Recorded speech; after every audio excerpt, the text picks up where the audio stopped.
Oh, look at that gap. Oh my God. It's one thing to get gapped at the track, but gaps sitting in the parking lot, that's so wrong.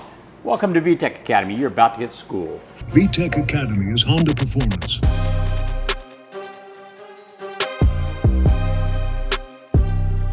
Poor Backmarker has been ignored for too long. It's time to get back on this project. We have kind of rally spec suspension right now. I don't know if you recall, when I first got this car, it had Mugen suspension on it, but here was a problem. It was Mugen suspension for a Integra Type R. So the shocks were way too long for this car. It had maybe an inch of travel. And one time I didn't notice a speed bump going into a parking lot and actually bent the front shock. So I sent those off to get rebuilt. They're not gonna go on this, but I do have new suspension for it.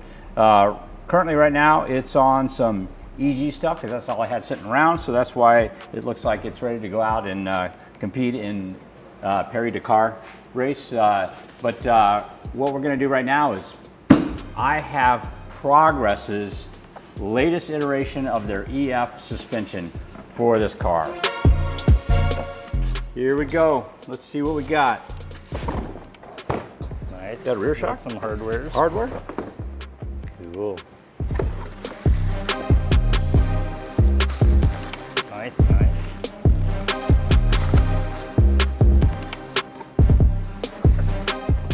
Okay, these particular rear shocks are actually set up for the 89 to 91 style rear lower control arms. So this car is an 88, but I switched out the control arms so they are compatible with this. But if you have an 88 where it has the different style of rear lower control arms, you can actually have Progress put the different style bottom end on that. But these are set up for what we're doing.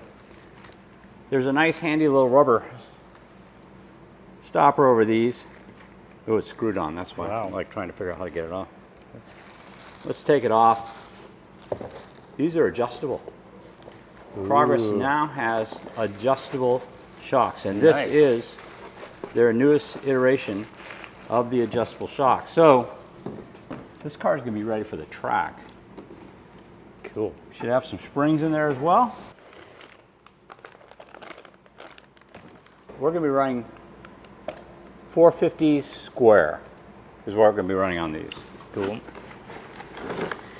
So we are going to be running the same front and rear, and we'll do tuning on the rear end with actually a Progress sway bar.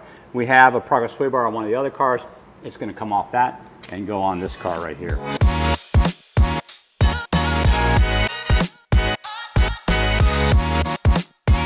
One of the cool things about this is the new hardware. We have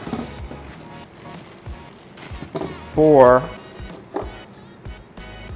the tops, we have brand new bushings that will go on there. Actually, they go like that.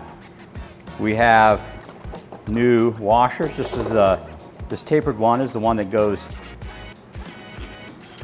on this tapered end right there. What'll happen is this, then our shock top, and then this other bushing, that, and the nut.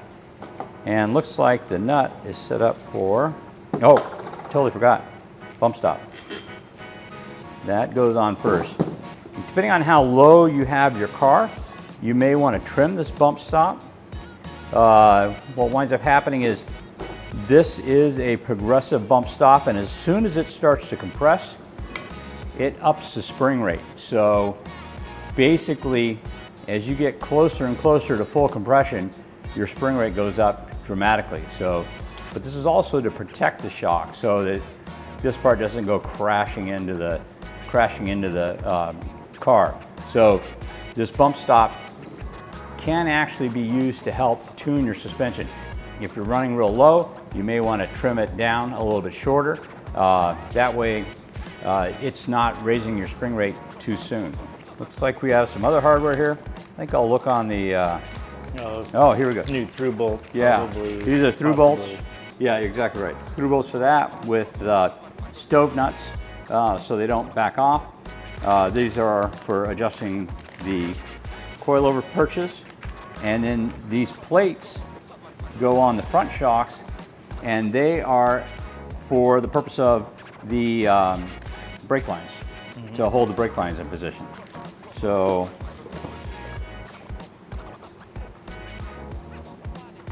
I probably should have read this. Oh, look. There we go. This tells us all that goes. So that metal plate goes onto our shock fork, and again, that holds the brake line so that it doesn't get in the way when turning. Alrighty. Well, we might actually read these, so if we have any trouble.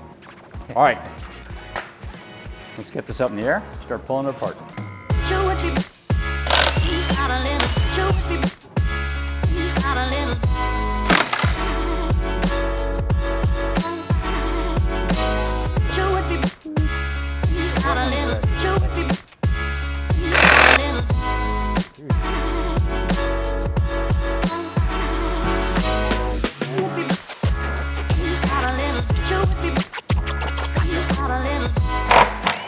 Right now we're going to assemble some of these shocks. I got the top hats that came on the shocks that were in here originally. These are the rear ones, basically the same as the fronts. You pull out this sound isolator from the bottom, and then there's the bushing. Since it has all new bushings, we're going to go ahead and use those. Punch the old ones out.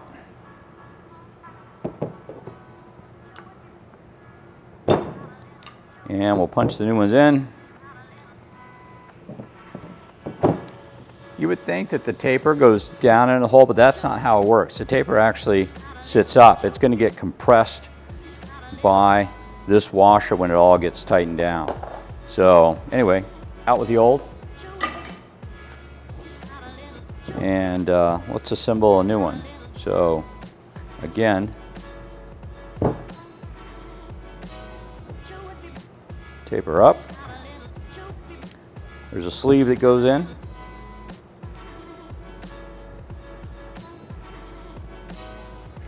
Now we're doing a rear shock. Let me grab a rear shock.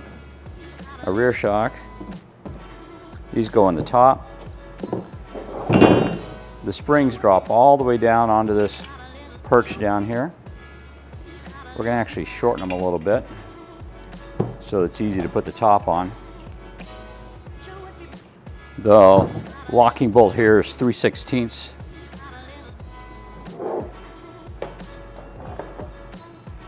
Once that's loosened up, it should spin.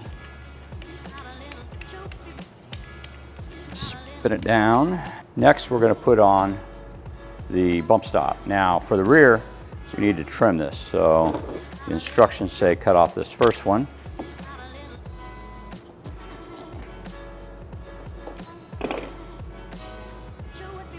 Appropriately shortened.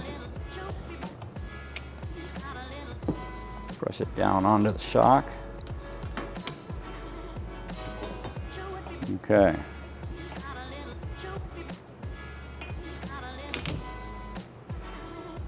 Next goes the washer with the tapered hole. That goes down. Next should go one of the rubber bump stop washers. All right, we're going to flip this over onto here. Washer. Now jam nut. We're going to go ahead and lower this down again. That'll also tighten down, compressing this rubber part here, and then we'll put a second nut on to lock the two together. Once we get it down far enough, we should be able to slide both our wrenches in there. The wrenches are too fat. Hold it while we tighten this down all the way. And basically it's going to tighten down until it starts compressing the steel bushing underneath. So that's how far you need to turn it, like right there. All right, we're now fully compressing the rubber down to the steel bushing, and now we need to put a lock nut on. The lock nut then goes on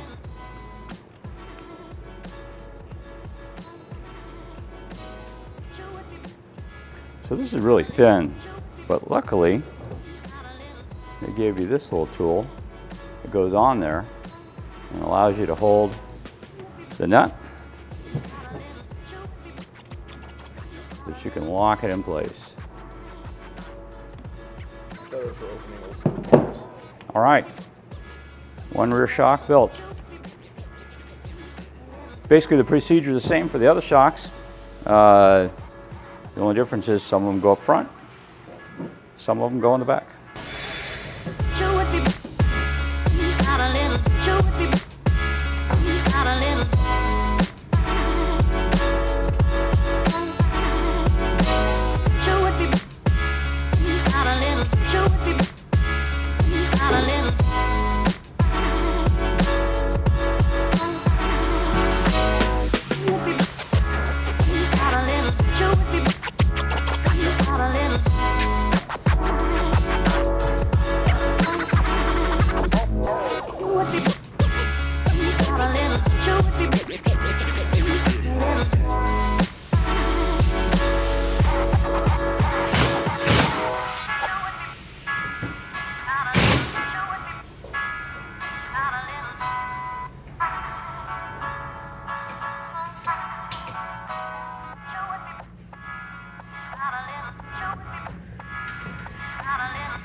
Is there a reason that there's double holes on the bottom Yeah, of the for fork? different types, some people want a little more ride height.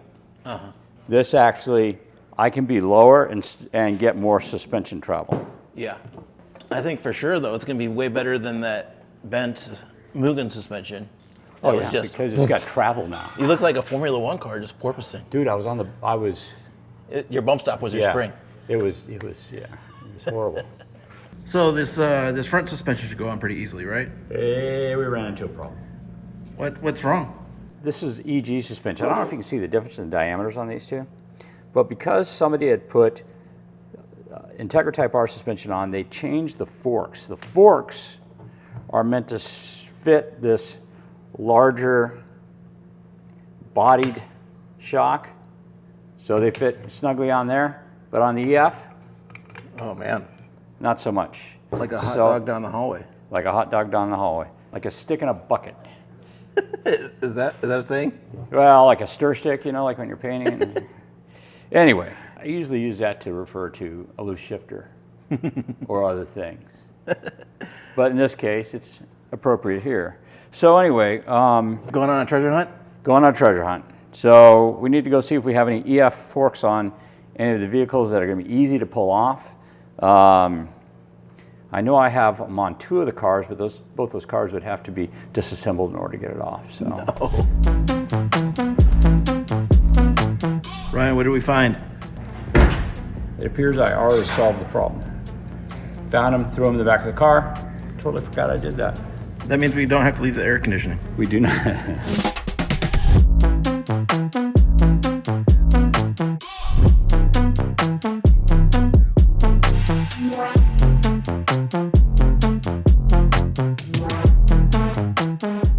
You know, if we were doing this during our live stream, they'd just tell you to spit on it.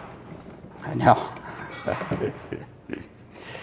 I would have probably already said that.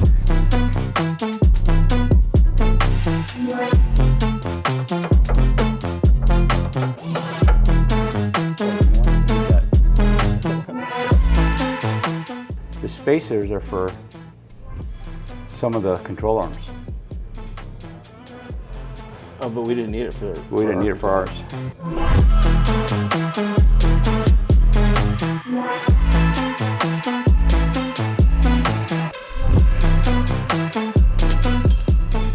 Hey, you did it without bashing your knuckles.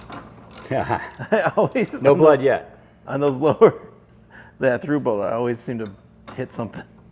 Although now that I got that electric impact, I'll just use that. So much easier, isn't it? Oh yeah, especially for this car.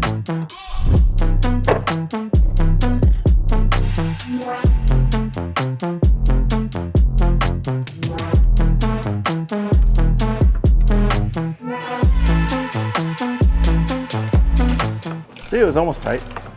Huh? It was almost perfectly tight. Yeah. Let's throw some wheels on this and see how low we are, or how much lower we got to go. How much higher we got to go?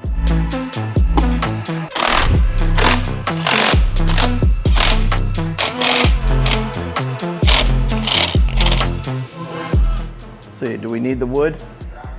I don't know.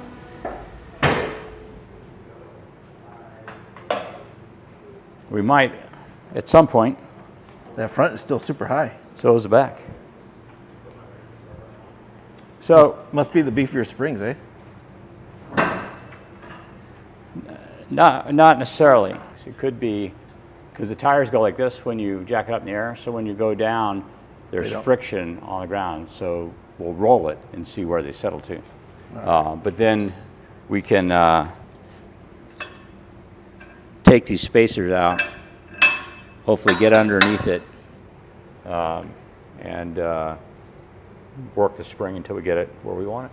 They say in their instructions to measure to from the middle of the wheel to the fender. To the lip of the fender, yeah. Yeah. But now it's 3 instead of 4. Yeah. I mean, you can get 4, but you really got to jam it in there. But it hurts. Use the force.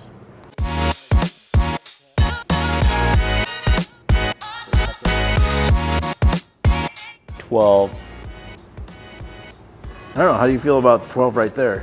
Maybe adjust the other side, or does it seem too high? I think I want to go down another 1/2 inch. So that would put me 3/4 of an inch on that side. So let's try that. Okay. 1/2 inch, 3/4 of an inch.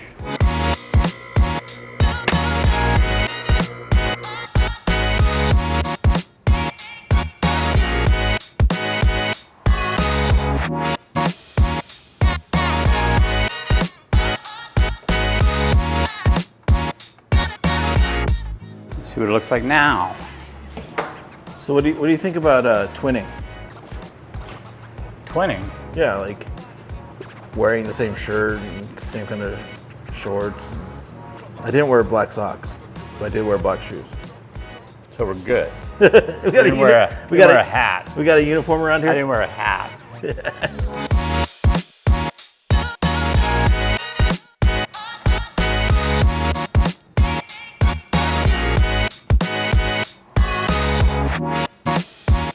Oh, that's looking so much better already. That does look better. Dude. What are we measuring over here? Still 12 inches. Still 12 inches.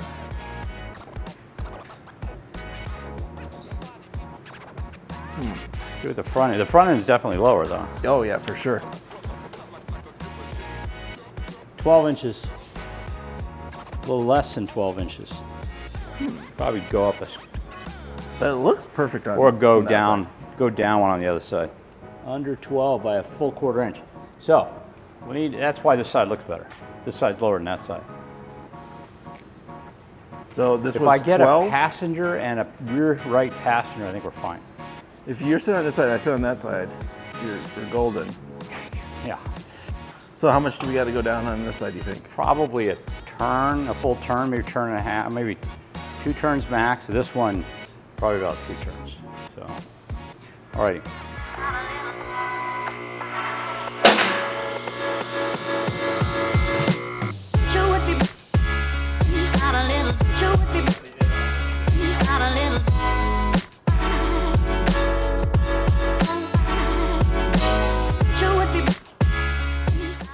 Still too high. There you go.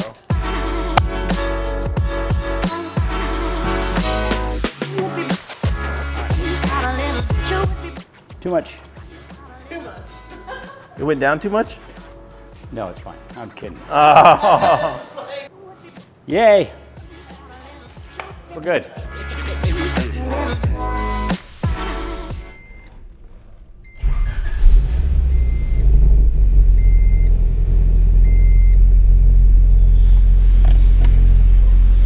All right, guys, we're taking the car out for a test drive with the new suspension. This car still has problems though. It's got an electrical problem. Not sure what's up. Every time I run my S300, the car doesn't want to run. It ran great for about a day and then started screwing up. So I'm not really sure what's up with that. But we're not worried about that. I got a P28 in here. It's good enough to run the engine, even though it's got a check engine light for oil pressure. And I mean VTEC oil pressure. Let's take it for a little cruise, see how the suspension feels. So far, so good. Not jarring at all, not rattling at all.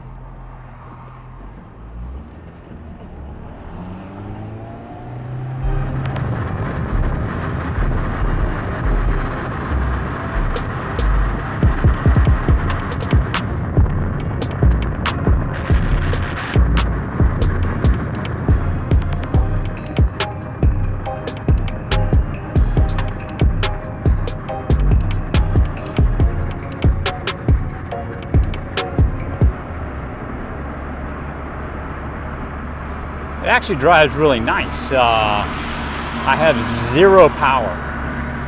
Not sure what's up with that.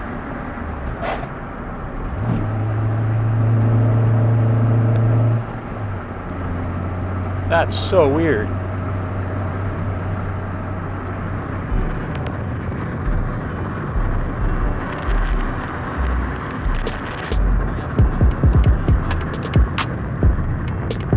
The car drives nice, tracks nice, alignment's good. This car drives sweet now with this new suspension. Remember, this is Progress Group. Super, super smooth stuff. It is 500 pounds front and rear and working really well. No VTEC to crack though.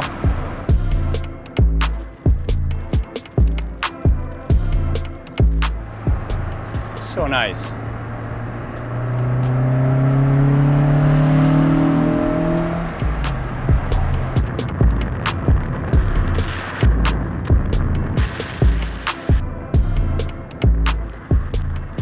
I like it. I like it a lot. I want to take it to the track now. Progress suspension. Love it. The old suspension was actually Mugen suspension for a Type R. And because those shocks are taller, I was basically down with zero travel. This thing was rough as a cob. Plus the shocks were blown out. So it was really not a good ride. I have this new Progress, the CS2, the new adjustable coilovers. These things are sweet, and I have adjustability. So when I go to the track, I'm gonna be able to fine tune these to the driving of the particular track I'm on. Right now, I'm running 500 pound springs, front and rear, and although it's a little bit stiff, it's not too stiff. Nothing's really clunking, everything's working nice.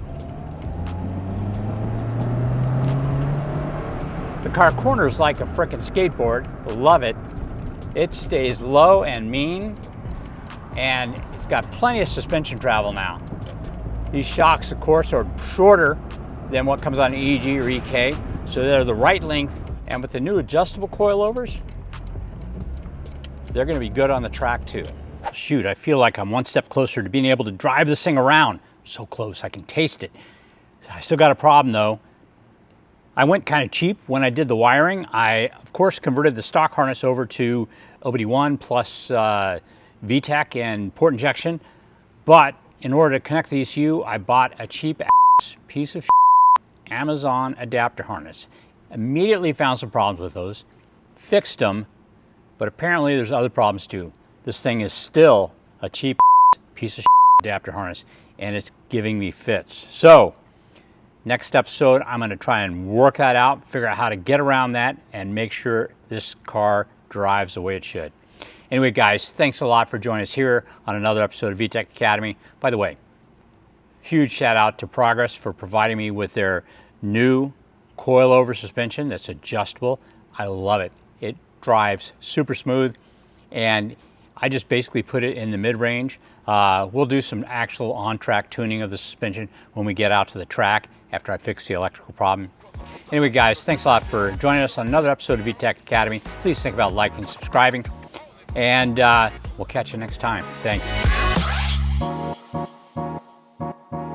Bought a cheap piece of Amazon adapter harness.